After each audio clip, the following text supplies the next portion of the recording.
Podcast 22. What a big one we've got in store for you today. Literally the longest, most in-depth podcast we've brought to you yet here in episode 22 with a good friend of mine, a colleague, Alex Manos. We have worked with clients together for a long period of time. He is to me the guru of nutrition and what he does now, functional medicine, essentially helping people look holistically at their life, look at all angles, sleep, stress, food, exercise, all that stuff, how it can make you feel better about yourself. And in today's podcast, we turned up with a question about gut health. We've all heard about microbiomes and all this stuff that kind of makes sense to people like Alex, but not us, not the Joe blogs. We read about it, we know we need to think about it. This podcast today hopefully gives you all the information you need about how your gut health can be improved, for one, but also how it links to fat loss. And if you're having a mission, as it were, to lose weight or body fat, your gut is linked somehow. So it's important to think about it. Grab a notepad, grab a big cup of tea, get comfy, because this is a lovely long episode to entertain and hopefully educate you on what is a very important factor. So listen in, let us know what you think, and any questions, get in touch. Probably with Alex, because he's the intelligent one. Hope it helps.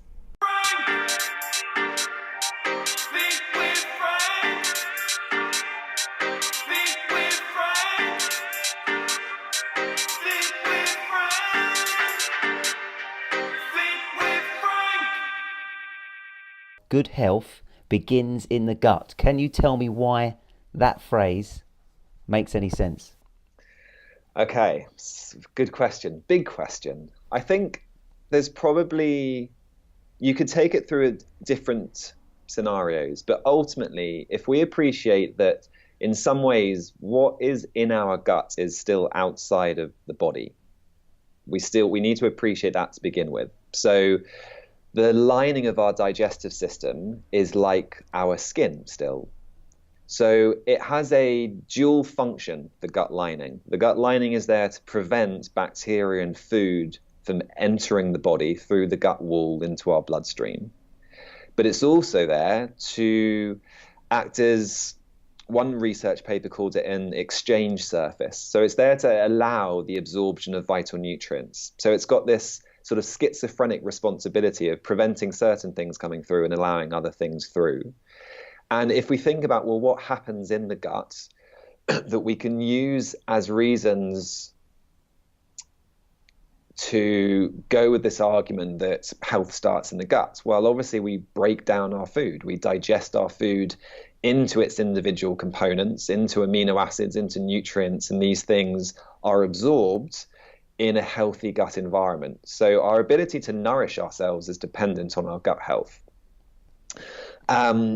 As many people will be aware, 70-ish% of the immune system is located within the digestive system. So again, it's just another reason why our gut health is so fundamentally important, because it has a profound impact on our overall immune system and how we will tolerate both food, but also to some degree, indirectly, our overall environment, chemicals we're exposed to and things like this. And then many people will now have probably heard this term, the gut-brain axis.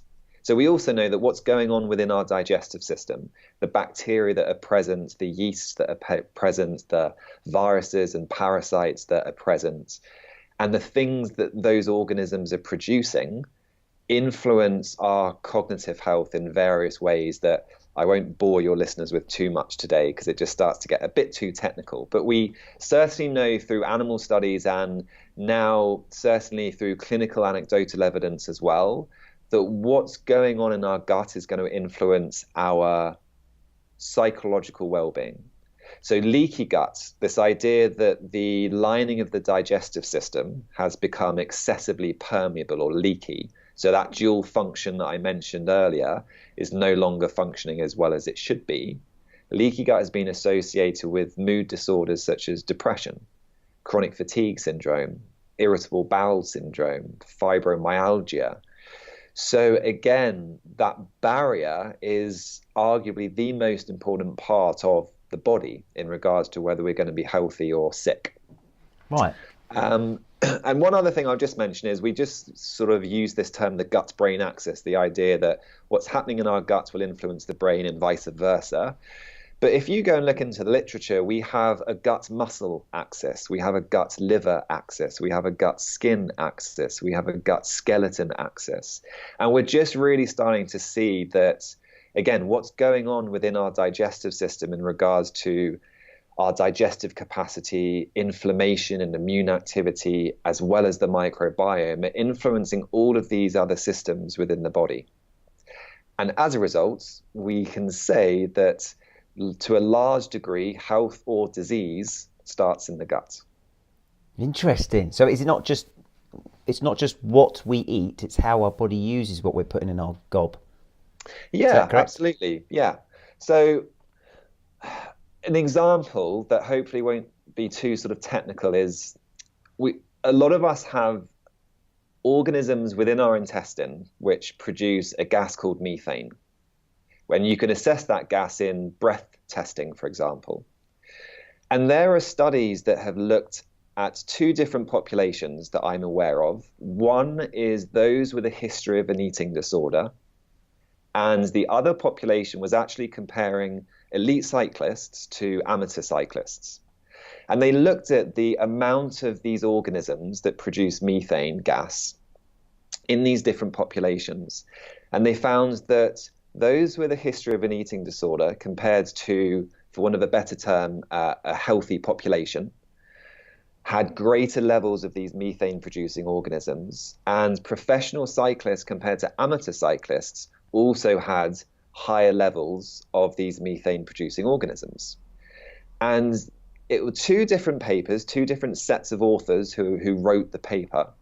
And they both concluded that it was an adaptive response to requirements. So those who had a history of an eating disorder and therefore for a period of time weren't eating enough calories, their microbiome, the organisms that live within the digestive tract, adapted. They deliberately changed to try and extract more calories from the food that these people were consuming.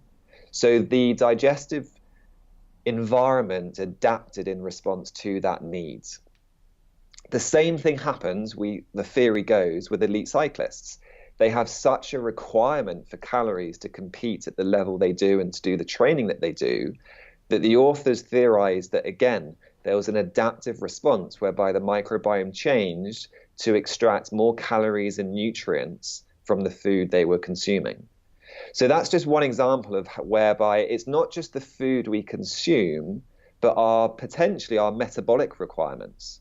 And actually, will the microbiome, the gut bacteria, change in response to that, especially if we're not fulfilling that requirement with the amount that we're consuming? But we also know that chronic stress will shift the environment of the gut and it will disrupt the gut lining, causing leaky gut. They've done studies in servicemen during training, obviously very physical and psychologically taxing, and they saw an increase in the leakiness of the gut wall during that time. So we have human studies showing us that this kind of thing happens. If you put that into the context of the general population, how many of our clients, Frank, are chronically stressed for some reason or another? Whether that is related to work or finances or family responsibilities or social media comparison, there's all sorts of stresses that we're all under, which we know influence quite profoundly the digestive system. So the gut isn't just dictated by what we eat and how healthy that food is, but pretty much every parameter of our lives are going to have some sort of impact there. Got it. And that's why what you do with functional medicine is that, looking at every department and making a decision where to focus on. Because I think a lot of our clients will come to me for fat loss or weight loss initially, right? And you're told that if you eat a certain way or you consume a certain amount of calories or you do this one thing, it will fix it. And often that doesn't happen. And I believe it's because we're not often looking at the whole spectrum of one's life and looking at different parts. So from a gut health to fat loss relationship angle, how could someone who is in the situation where they tried to lose body fat, tried to lose weight, did this diet that apparently works for everybody, didn't work for them, how can they kind of take a different approach to this task of fat loss or this goal of fat loss that they have? Oh, good question. So, I mean, I know that in the media, there's a lot coming out around our microbiome, our gut health, and body composition, fat loss, etc.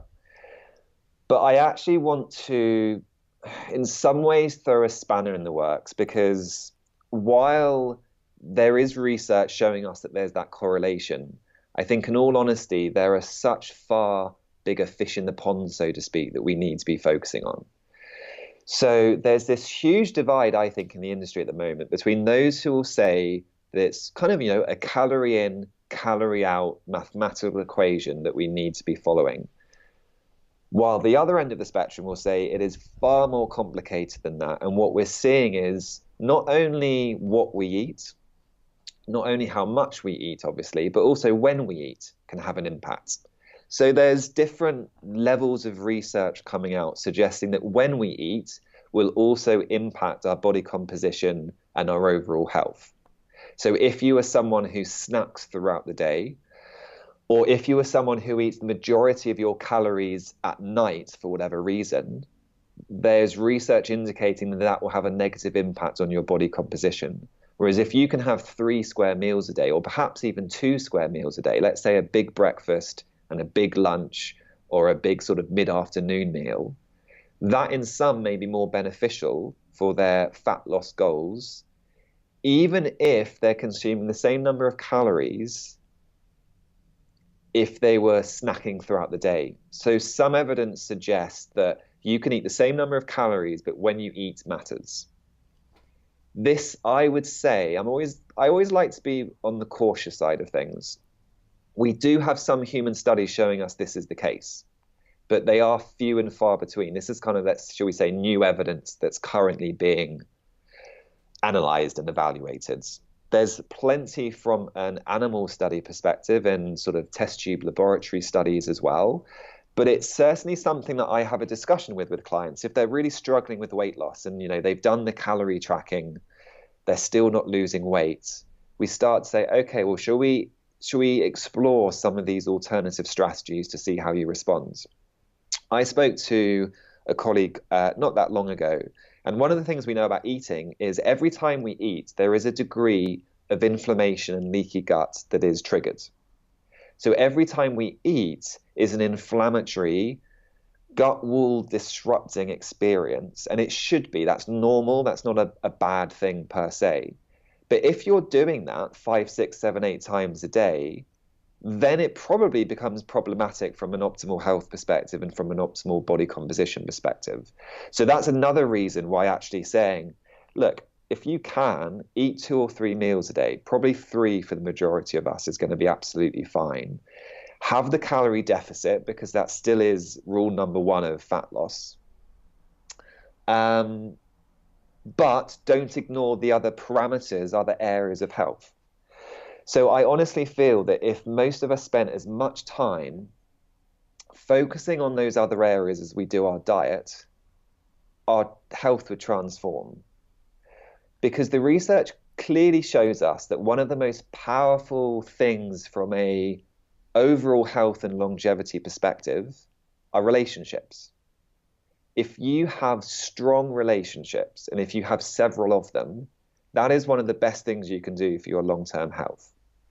Likewise, if you have a purpose, it's one of the best things you can do for your long-term health. And so many of my most chronic unwell clients, I would say, are lacking in those 2 areas. They're quite isolated. Often they live alone. They don't have a purpose. Their purpose is a little bit blurry around their disease and their symptoms and things like this. And everything is centered around the diet, the supplements, what they should be doing and shouldn't be doing. And it becomes very all-consuming, I think, and it's very hard to get well or be at a great body composition if we are not taking that broader, holistic lifestyle perspective. And I was just thinking about it the other day. If we put as much effort into our diet as our relationships or our stress management or our sleep, most of us would be feeling a lot better and looking a lot better. So interesting you're saying that, because just this morning I was thinking about I'm trying to tackle fat loss for people, help them, and do it in a sort of clever, strategic way that's kind of helpful for as many people as I can. And I was thinking about starting the process for people with the question about purpose and where you're at, and looking at that before you even look at what's going in your mouth and that next step. So you're basically, your spanner that you described, that you've thrown into the works is, yes, gut health is important, but when I raised the question of fat loss, you said fry the bigger fish first, i.e. relationships in your life, finding a purpose, are you sleeping enough, looking at timings of food and other areas before you sort of hone in on supplements and the specifics. Is that right? 100%, 100%. Yeah, I think so. I mean, Dr. Ben Brown, who I spoke to recently, even went as far as saying that we're just becoming too focused on the microbiome and gut health. I mean, yeah, it's really important, but so are so many other areas of our body and our health overall. And I just think we often go down one rabbit hole thinking this is the answer. And we just need that balance. So another thing to consider, I guess, is around the whys. You know, why do you want to lose weight? Why do you want X, Y, Z? And I'll never forget having a coaching session with Jill Harvey-Bush, who I think you've already had on. Yeah, great. And it was a few years ago now, but and this is common sense in some ways, but I just hadn't connected the dots, which is this idea of, if you are using willpower in any situation, is there a fundamental component therefore, which is you don't 100% want it? If you're having to use willpower to achieve it, there's some degree of misalignment between where you are and what you want to do, where you want to be. So if we can create a narrative, if we can get clear in our mind about why we want X, Y, or Z, why we want to lose that 10 pounds at a really deep, meaningful, personal level, it should, I would argue, at least in theory, mean that we no longer have to rely on our willpower to not eat that donut, or to not have the pizza, or to not have the whole bottle of wine and just have a glass. Because your behavior is going to align with your values, with your beliefs, what it is you truly want. And I think the clearer we can get from this mindset perspective, the more we identify with who we want to be, the easier lifestyle changes are, because it's no longer things that we think we should do to get where we say we want to be. We are the person who does this because we want to, for X, Y, Z reasons. Does that make sense? Yeah, absolutely. So James Clear came out with a book recently called Atomic Habits. And he has his 4 laws of behavior change that are important to improve our habits in life, healthy habits. But the overarching theory is, unless you're changing your identity, it's very hard to change your lifestyle habits. And I thought that made so much sense, because if you fundamentally don't identify yourself as someone, I'm going to use a really basic example. I'm not sure if it's in the book or not, but if you don't identify yourself as someone who is an exerciser, so to speak, when you go away on that business trip and there's not a gym in that hotel, are you just not going to do any exercise? Is that your excuse to say, oh, okay, I'm going to have 4 days off? But if you identify as someone who is fit, healthy, resilient, diligent, you will do a few press-ups, a few squats, go for a run, some, split lunges using the bed or a chair. You can do whatever you want, but you've got to identify as that person who does it, and you've got to have the belief that you are that sort of person. So our character and our identity, I think, is a huge part of all of this behavioral change, lifestyle medicine, functional medicine stuff that, we can dive into and get really geeky around. But fundamentally, do we have the ability to make sustainable lifestyle changes? And that is the crux of it. And taking this approach could start solving, if solving is the right word, fat loss and gut health. I came here for gut health. I've spoken about fat loss, but what I'm sensing is, from what you're saying, identifying this and finding this purpose, and however you do that, getting that mindset right is probably the simplest way of describing it, could put you on the path you need to get to improve both of those things, the body composition, the gut health. And ultimately that is where most of us should start. I think so. I think I like to take the 30,000 foot view before we get down into the sort of the specifics, as it were. Careful, I'm scared of heights. So yeah, I think some of these overarching principles are really important. And the challenge is they're not easy conversations to have. So they're obviously not conversations I'm going to have with a new client in the first consult unless it organically comes up. But once that rapport is built and once we're kind of more comfortable speaking about these bigger concepts, I think it's important to. I mean, you can go back to specific gut health stuff, and obviously we can talk about diversity of food is really important.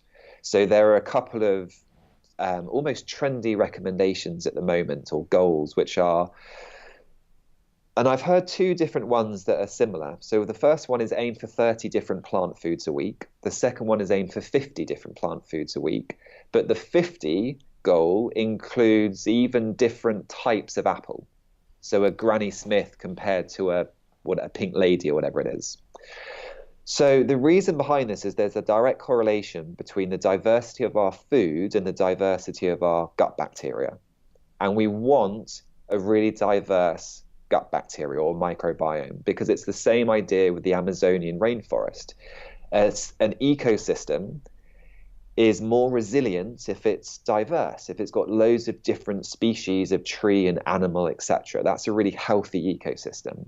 And it's the exact same thing from a digestive system perspective. It's an ecosystem, and the more diversity, the more resilient it is to any perturbation that might come its way. So a course of antibiotics, a period of stress, poor sleep, poor diet, alcohol, whatever it may be, all of those things disrupts the ecosystem of our gut. But the more diverse our ecosystem, the more resilient it is. So food diversity is one of the first things arguably to be considering when we're talking about nutrition and gut health ultimately. The challenge is when we have poor gut health, sometimes these plant foods are the same things that actually contribute to the symptoms we're experiencing. So there's almost, I think, sometimes like a two-stage process we have to go through. One, using a therapeutic diet to help restore balance and harmony, and then go about trying to re-diversify the microbiome when people can tolerate some of these foods. Because, lentils, legumes, beans are foods that often can contribute to bloating and gas or flatulence, etc., especially in someone who's got something like irritable bowel syndrome. So there is a two-layered approach that sometimes needs to be taken from that perspective. But again, we can still incorporate this concept of mindset within this, because partly stress has such a negative impact on our digestive system. So while we're on, you touched on symptoms there, something I'd like to clear up on because you talk about gut health, people mention it and it's like, how do I know? Like, I don't really understand. I could have the worst gut in the world. I don't know. Probably the wife would say I have. But what are some common signs and symptoms that the general pop have? And you go, that would be a flag for you and say, we need to start looking at this diversity of food and start this attack. Yeah, so it's a good question. And I would say, some of the most common symptoms suggesting that there may be imbalances within the digestive system would be bloating. Certainly if regularly, if you've overindulged, a bit of bloating is completely normal. But if it's a regular occurrence, then that's something that we may want to be mindful of and pay attention to. Is that the inflammation? Is that just or not? It can be related to inflammation, but I think more times than not, it's probably just because of excessive gas being produced. Right. So when you have a bacterial overgrowth, especially in the small intestine, there is an excessive amount of gas being produced because the bacteria are fermenting some of our food, especially kind of some of the carbohydrates that we consume. And that gas is literally going to contribute to some of the bloating that we will see or feel. But, bowel irregularities would be other ones. So if you're not having at least one healthy, well-formed, easy to pass bowel movement or stool a day, then I would argue things might not be optimal from that perspective. So if you're going every other day for a poo, or even less regularly, that for me is something that isn't optimal. Because we're designed to presumably take stuff in, use it as it's need to be used, get rid of it. That's the cycle of the body, and if that's exactly being affected somewhere. Yeah. So I would say 1 to 3 bowel movements a day is normal. It could be anywhere within that. And almost more importantly than that is sort of the quality of it. So there's something called the Bristol stool chart. But to keep it really simple, it should be a sausage shape like poo that you're having. So it should be formed. It shouldn't be in lots of pieces. A common description of some clients is it's like rabbit pellets, for example. That's not normal. That suggests that something's out of balance within the digestive system. So a sausage shape type poo 1 to 3 times a day that's easy to pass is, I would say, the kind of the goal of what we're looking for. And it's going to obviously partly depend on how much you eat in regards to, are you having 1 or more bowel movements per day. But that's kind of what we're looking for. So if you're outside that, it's another symptom or sign that something might not be quite right. So bloating and stools. Yeah, constipation or diarrhea. So those would be, I guess, the symptoms, or another way to think about it. But belching or lots of flatulence, i.e. gas, farting, like lots of it, again, is going to indicate something's not quite right there. But we've also got to appreciate that digestive imbalances might manifest outside the digestive system. So it could be some chronic fatigue. It could be aching joints. It could be a bit of brain fog, i.e. cognitively you struggle a little bit. You know, it's almost, people talk about being in a bit of a haze sometimes, or not really being fully connected and experiencing life as they should. It can be quite a debilitating symptom. And I know there's research talking about brain fog from a celiac disease perspective, and one of the mechanisms is inflammation. So if there's a bit of inflammation coming from, let's say, an infection within the digestive system or leaky gut, then that might contribute to cognitive type symptoms. Bad memory is a really common symptom that I see in clinic, as is brain fog. And those can improve by improving gut health. There are obviously other reasons that can contribute to those sorts of symptoms, but one of the things to be considering is gut health. And then if you tie into that people's history, then you can start to get a real idea of whether we might want to investigate further in regards to digestive health. So if someone's had lots of antibiotics, or if they've been on proton pump inhibitors to inhibit stomach acid production, for example, or if they've just had loads of chronic stress, or if they have quite a high sugar, low fiber, low plant matter sort of diet. So has their diet contributed to some imbalances in their gut health? Those are all things that you would start thinking, okay, well, maybe there are some imbalances here that we need to support. And that's the sort of start of the investigations, as it were, isn't it? Which could go, I think, from seeing who you've worked with and the different clients that come out the other end, there's so many different potential options. That's what I think the best thing about what you do is you look at the whole lifestyle of that person and address it. But if you're having symptoms, bloating, irregular or weirdly shaped stools, lots of gas, potentially there's some gut health issues there. What do I do then? What's the first thing I do, Al? Where do I go? Because I know you're helping people, but how? Yeah, I mean, there's more than one option, certainly, as the postman rings my doorbell. With your stool sample. Let's come back. So obviously you can do your own research, which I don't recommend wholeheartedly, because we all know Dr. Google can just become a very confusing place. Oh, it's so difficult. I haven't Googled gut health lately, but I bet it's millions of answers, isn't there? Exactly. And the reason I say it is because obviously I don't want to, I think it's important people take control of their health. They are responsible for their health. So there's got to be that accountability and that mindset there. And I also obviously don't want this sounds horrifically salesy or anything like that. So first one is, there are things you can do. There are books, there are good resources online. Let me think, there's a book by Dr. Benjamin Brown, for example, that I read at the end of last year, which you can get off Amazon, which is a really good resource. I think it's called The Digestive Solution. You can go and speak to a practitioner. And if you have done this in the past, let's say you've been to your GP, who obviously isn't really a specialist in gut health, they're a general practitioner, and you didn't really get anywhere, there are, I would argue, practitioners who have had more comprehensive training in gut health. And although I'm biased because I am a nutritional therapist, I also know the training they've gone through and know that most nutritional therapists have a personal real interest in gut health because it's such an important part of a healthy mind and body. So speaking with a nutritional therapist would be a really good strategy because they have very good knowledge, generally speaking, of the gut. And they also have access to testing, which many other practitioners don't. So you can do advanced, comprehensive, private stool test, for example, that will do a very thorough assessment of some of the things we've been discussing, such as the diversity of the bacteria that are present in the intestine. Is there a parasitic infection contributing to any of these symptoms you're experiencing? So stool testing is something that can be really powerful, especially when someone's been suffering with symptoms for a while and they've tried a few things and they haven't got any results.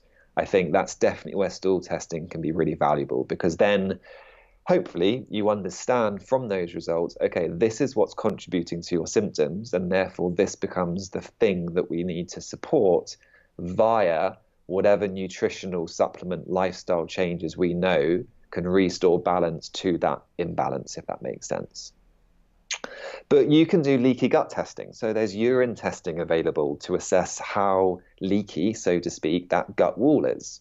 You can do breath testing to assess the small intestine, to know whether there's a bacterial overgrowth in the small intestine contributing to symptoms.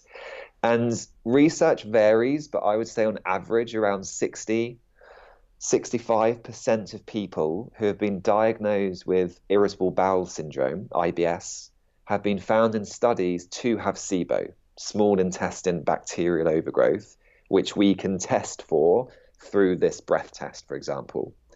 So if you have IBS, there's a 60% chance, you could say, that you actually have this condition called SIBO. And that's I would argue, quite a specific process you need to go through to eradicate that bacterial overgrowth in the small intestine, as well as trying to understand, well, what caused the overgrowth to occur in the first place. So part of it is chipping away and trying to understand, okay, what was the first domino that fell over in your line of dominoes that represents your health story?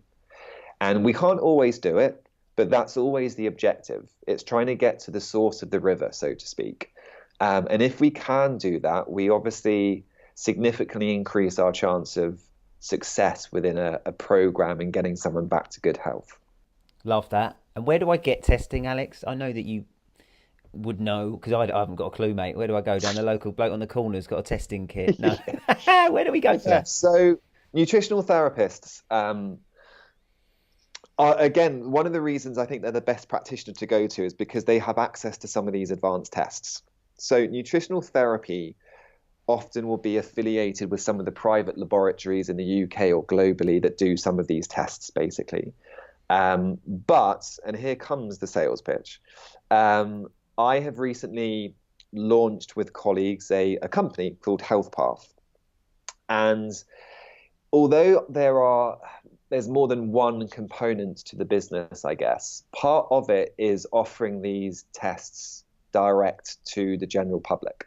So part of the goal is obviously to refine the process and to reduce the cost of having to go through this process. So rather than having to pay for the consult with the practitioner, whoever that may be, and then paying for some testing and then paying for your supplements and paying for future consultations, it's trying to streamline it without losing that therapeutic touch. So you can go to healthpath.com, you can order tests such as a stool test or a urine test for leaky gut, for example, and you receive a personalized program based on those unique results which will include dietary recommendations, supplement recommendations, and we've got educational content around stress management and exercise as well. Because I will say that I think stress and exercise are the deal breakers. If those aren't where they need to be, it's very hard for any diet or supplement program to be effective. So they're the deal breakers. So if we're doing too much exercise or not enough exercise, I don't think that's good for gut health or health overall, as we all know. But we also need to be thinking of our stress levels as well. So we provide educational content around, okay, well, what are some of the things we can consider to help ourselves in those areas? So what's the minimum level of exercise that really we want to be doing to support longevity and overall health, as long as obviously we can tolerate that amount of exercise. But we are also in the process of creating educational online programs. So people can come to Health Path and go through a 12-week program about how do we improve gut health. And in that, we talk about diet, we talk about the value of fermented foods, which I think we spoke about a while back now. Fermented foods are things like sauerkraut and kombucha and kefir, which are now really available, easily available in supermarkets even, as well as health food stores. And these fermented foods are nature's version of the probiotics on the supplement shelf. So they provide these good bacteria for us. We walk people through the elimination diets. So this idea of there are certain foods that are more frequently problematic for those with gut health issues. So that could be wheat, for example, or dairy because of the lactose, which is very fermentable and can contribute to things like diarrhea. So we walk people through a dietary supplement lifestyle program during the 3 months to try and help empower them, basically, and to give them the knowledge they need to then continue that journey. Because I think it's really important that when working with a practitioner or when doing your own research, the whole idea is you need to empower yourself. And I think that's the challenge at the moment, because there's so much conflicting information out there, sometimes for valid reasons, because health is very personal. So it's a matter, I think, of taking that information, not panicking that there's so much contradictory information out there, but with what you know about your body so far, what do you feel might be the approach that fits you best? And then try it, monitor it, see how you respond, see how you feel. And if it works, brilliant, continue down that kind of path. If not, then go and trial something else. And I think if we can take that angle of curiosity to our health, and if we can actually practice some awareness and mindfulness about, okay, well, if I go on a low carb diet, how do I feel? Do I actually feel like I have more energy? Am I finding it easier to get out of bed? Am I less bloated? What's my skin look like compared to a month ago? You can really quickly understand what the best diet is for you at this point in time if you bring some awareness to how you respond to your food. It's not always that easy, because sometimes symptoms make it a little bit murky and you can't figure out, well, when I eat this, I just don't know if I'm reacting to it because I'm always bloated. And again, that's where testing and practitioner support might be helpful. But I do think there's a lot that we can do ourselves if we try and ignore some of the white noise that's out there and just say, okay, well, I've heard a lot about the paleo diet. I'm going to do it for a month and see how I feel. And if you feel great, you can continue with it. I don't think there's any risk from a health perspective of the paleo diet done properly long term, like some people might advocate there is. So there is that little bit of trial and error. And I say to clients that even when I'm working with them one-to-one, we're still going to be doing a bit of trial and error, because there's no way of 100% knowing that this is the right way to go for you, even with test results. There's still that little bit of exploration that's required. And I think if we can frame that in like a positive, fun, sort of playful way, rather than a, oh, this is so tedious, then it can be an enjoyable process in itself. But it's sometimes, it's re-engaging with our health, with our bodies, and that becoming a really enjoyable, empowering process. I like the idea of that, trying all sorts of angles, but I think the key would be, if someone's doing that, is to try and manage the frustration that we know clients go through when they do this diet their friend did and it didn't feel good for them, and just like you said, it curiosity. This is an experiment. It's fun. Paleo may not be for me, but something else may be. Low carbs might be great. So I know from personal experience, low carb was horrendous. I didn't feel good. So then you adjust and you just move. Interesting. You know, you just adjust, and that's the game, isn't it? And what I will say is, and I don't think it's contradicting myself here, but if you've done that, so if you've been exploring, you've tried different diets, you haven't really got anywhere, then you need some professional support. You need someone with the wisdom, the experience, and the actual knowledge to say, okay, well, either let's dig a little bit deeper, or let's rein it back in a little bit, not get bogged down in what diet you're following, and let's actually start by having a look at what life is like at the moment. Because again, are you just in a really stressful period? It's going to jeopardize any diets and fat loss goals. Are you doing the appropriate forms of exercise? I have a lot of females who aren't eating that much and they're exercising loads, trying to lose weight with this idea of more is better. And it really isn't. And sometimes, and often actually, I would say that actually when we get them to tweak their exercise, bring in the yoga class and get rid of that spinning class, for example, do some more strength-based weight training rather than the circuit training. Start eating a little bit more. So bring in a snack or bring in a pudding, or actually eat some breakfast rather than fasting through to lunch. Those changes often make a big difference to how they're feeling, their hormonal health with the monthly cycle, their sleeping patterns, and then also, as a result of all of those things, weight loss. So I'm definitely of the opinion, and I know people would just shoot me down for this, but I'm definitely of the opinion that it's not just about calories. You have to have a calorie deficit to lose weight. No one can deny that. But it is not the only thing that is required. So you can be in a calorie deficit and not lose weight, in my experience, but you can't, let's get this right, you can't be in a calorie surplus and lose weight. So, you've got this rule 101, calorie deficit, but then we need to understand, well, if you're in that and still not losing weight, why not? I had a client come and see me recently, really lovely girl. She's doing intermittent fasting at the moment because she read about the brilliance of it. So she has breakfast and that's it. So she's doing quite a big fast. So she has breakfast, doesn't eat for the rest of the day. And because of her work, at the weekend, she works about 9 till 9 and then goes to the gym at 9:30. And Respect. She wasn't losing any weight. Yeah, talk about determination, conviction, amazing mindset in many ways.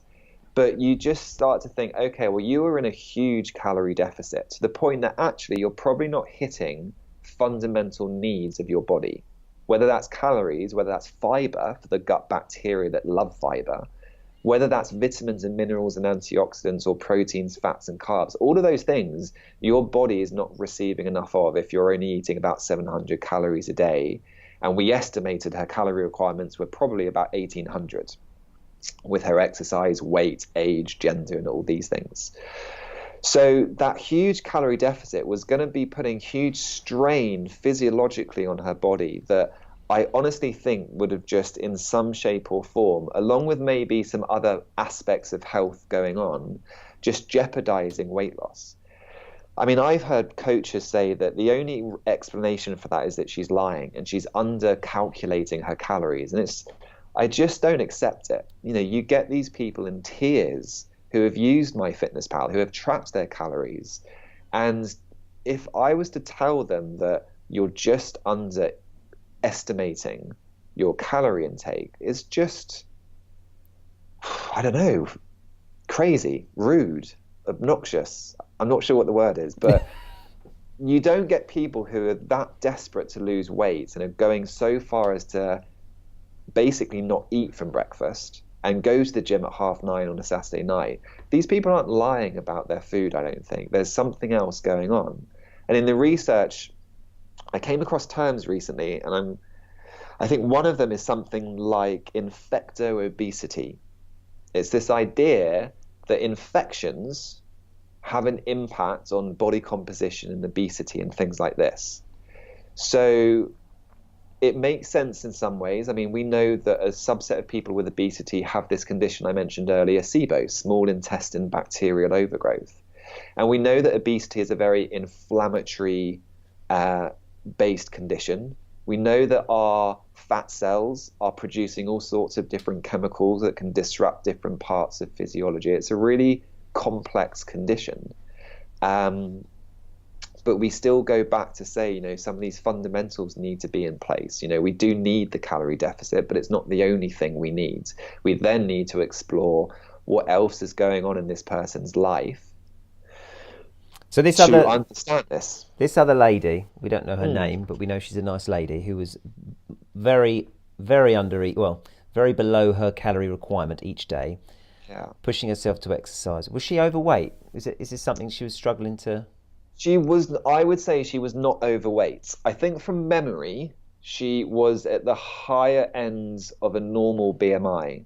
So it wasn't that she was looking to lose weight because she was morbidly obese or anything like this. It was just she wanted to lose a bit of weight. It wasn't even that much, but she had been struggling to lose it. And as a result, read about intermittent fasting, started doing it to, a really big degree. And still wasn't experiencing results. Because it sounds super common to me. I hear that and see similar patterns a lot. So it doesn't matter if you're only trying to lose a little bit. A lot of us we have our own reasons and goals that we want to do. Her actions was something I think a lot of people do.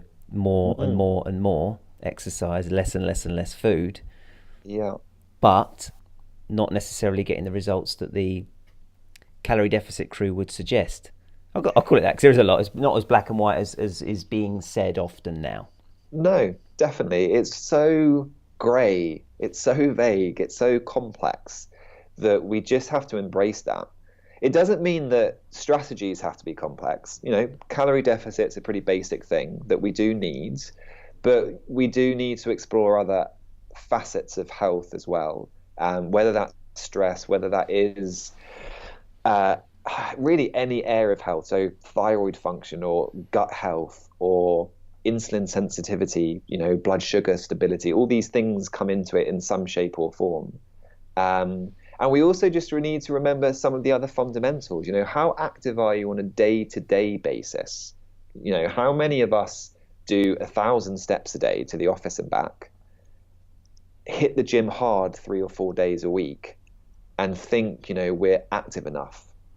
Because I think it's quite common, and I think we really need to be focusing more on that daily activity. You're going to have a bigger calorie deficit, I would argue, by focusing on your daily activity and walking more, for example, gardening, whatever it may be, rather than focusing on 3 spin classes a week. We burn far fewer calories than I think we realize sometimes in our more formal exercise sessions. And we can be so sedentary during the week that sometimes I think is the thing that we need to focus on a little bit more. What was I going to say also? Oh, and also, some of the hidden calories. You look through someone's food diary and suddenly you go, okay, well, you're not eating much, but you're actually drinking 2,000 calories in wine a week, for example. Yeah. And we forget those calories often. Mocha chocolate lattes. Mocha chocolate, all there, mate. So I think there are those hidden calories sometimes, or the 2 cookies after lunch and dinner that we kind of are almost unconsciously eating. It's such a habit, or we know that we shouldn't, and in commas, that we don't really plot it in our food diary, but actually that could be 400 calories that you've just consumed. So there are often, I think, these little hidden calories that we aren't paying as much attention to as we could that come into play as well. I've definitely had a client recently that kind of fits that scenario, whereby actually it wasn't really eating, but it was the drinking and the snacking that he was really shocked by, how many calories he was consuming through those routes, as it were. And it could be as simple as, reduce this and you might actually start losing weight. So we didn't have to overcomplicate it at that point in time. So again, it is making sure that we are being very honest with ourselves in regards to some of those, for want of a better term, hidden calories. Because sometimes it's just, it is the snack. It's the walking through the kitchen and grabbing a slice of bread and butter or whatever it may be. And we don't think about the fact that that could be 200 calories. So yeah, I think, we don't want to ignore the basics, but it can be a lot more complicated at the same time. Huge. I'm going to have to try and wrap this up, summarize it.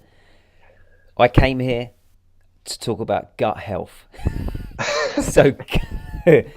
And we've gone to fat loss as well. I love both of those subjects, both relevant and both intertwined and linked in some way, yes, for sure. So it does make sense.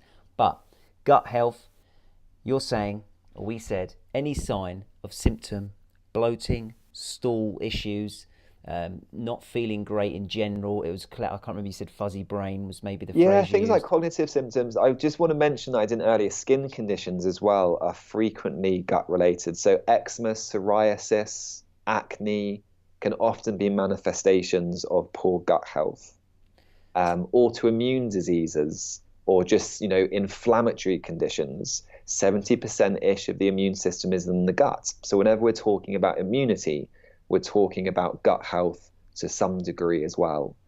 So both gut symptoms, bloating, diarrhea, constipation, belching, flatulence or gas, reflux, indigestion, as well as systemic symptoms, skin conditions, brain symptoms, fatigue-based symptoms, they're all potential indicators of poor gut health. And at that point, we suggest there was a book.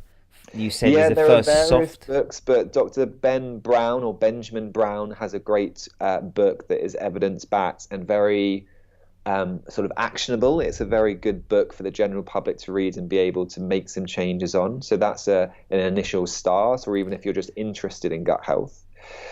Speaking to a healthcare practitioner, such as a nutritional therapist. Ideally, I suggest this. This is what I get. If you have got issues and you have tried the general approach, seek a nutritional therapist.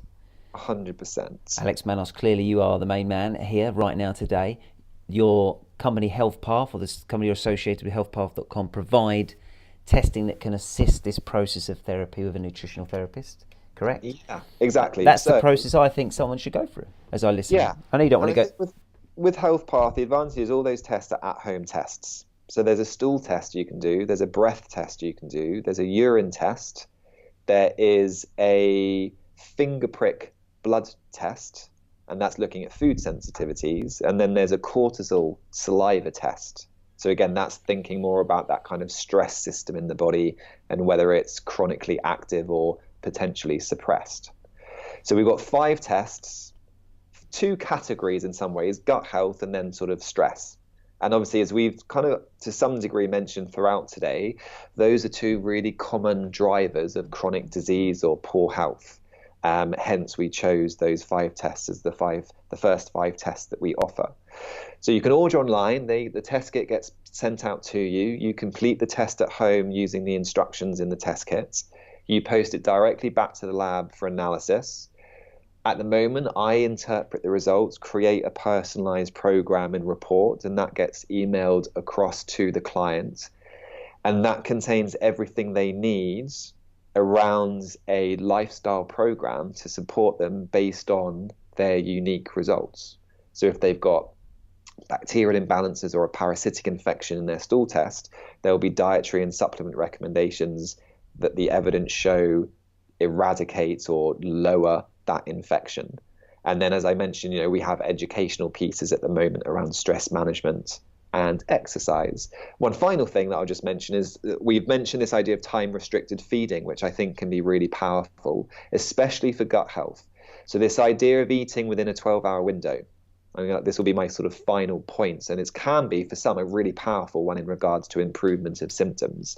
So let's say you have breakfast at 8, aim to finish your food for the day at 8 p.m. So you've eaten all of your food within a 12-hour window, and then you fast, so to speak, for 12 hours overnight.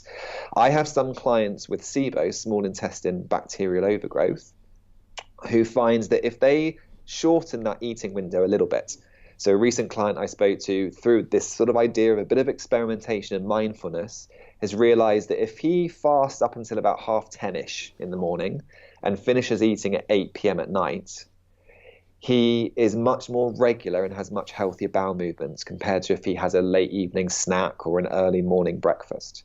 And the idea here is that around 2-3 hours after eating, we have this peristaltic wave that goes through the small intestine that's there to clear out the intestine of food and bacteria. I always describe it as when you're getting the sheets out before you put them on the laundry line and you do the wave with your mum when you're young, for example. That wave of the sheet is like the wave of the muscle in the small intestine that's pushing food through the digestive tract. So if we're grazing, if we're eating every 2 hours, this never kicks in, and it's a risk factor for digestive imbalances. So the idea with time restricted feeding and trying to eat 2 or 3 times a day is you're allowing this wave-like contraction to operate as it's designed to. And that for some is huge. 12 hours. See, I went all in with the intermittent fasting. I went for 16, Alex. Couldn't handle it. But that's again the experimentation, isn't it? I had to go, didn't like it, didn't feel good, so I moved away. But the 12 and 12, potentially better. Doesn't seem unachievable. Yeah, I think, it should be something we're just all doing ultimately, because it fits with obviously the circadian rhythm and the light dark cycle and everything else. So it should be the bread and butter of how we eat. But again, for many of us, it's not. Final thing on what you've said, Frank, is I do think that the healthier we are, the more we can tolerate fasting. So I know in my history, I've not been able to fast. I get shaky. I get lightheaded on standing because my blood sugar and blood pressure drop, and I just haven't been able to tolerate it. Whereas these days, where are we? Coming up to midday, I haven't eaten since 7 p.m. last night. For no real reason. I actually just wasn't particularly hungry this morning. But again, I'm able to tolerate that because for whatever reason, through stuff I've done over the years, I am healthier than I once was because I got into this industry for my own sort of health issues. So I'm always curious when people try fasting, how they respond, because it might give you insights in some shape or form about, how their current physiology is functioning, as it were. So I'm banging trouble. I'm going to have to do one of your tests. You're in trouble, Frank. One of your tests, Alex. Healthpath.com, I'm going to say it because you won't. You don't like saying it, but that's the place. Go and get a test done if you're concerned. Start the journey. Start the experimentation. Alex, thanks, man. As always, you've got so many knowledge bombs. Alex Manos has got his own podcast, if you didn't know. I mentioned at the start, so definitely listen to some of those. I mean, the chats you have on there and the people you get on there's serious brain knowledge bombs coming out of that one. Yeah, it's tricky to blend it because there's a lot of practitioners that listen, but I always try and make sure the general public can get something from each conversation as well. And your blogs, Alex Manos, check him out. You've got loads of stuff going on. Yeah. And I always try and drain some knowledge. I should dig out the old Leaky Gut one we did maybe that was a couple of years ago, mate.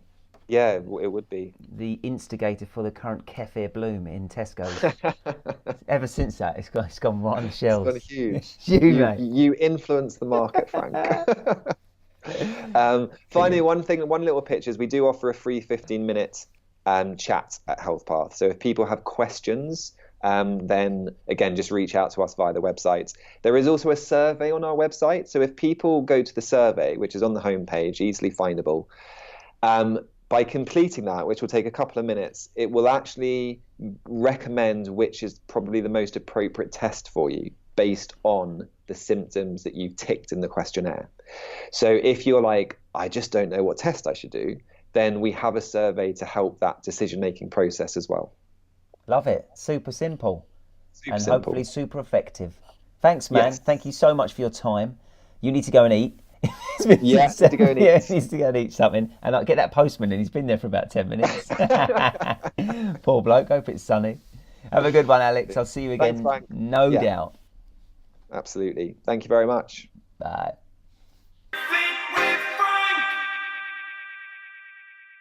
You've been listening to the Fit with Frank podcast. Don't forget to hit that subscribe button right now so you can be first to be notified of new episodes released every week, where Frank dives deep, chats with some of the finest guests across the health and fitness industry, alongside inspiring stories from people just like you, so we can inspire and hopefully empower you to lead a happier, healthier lifestyle. Have fun.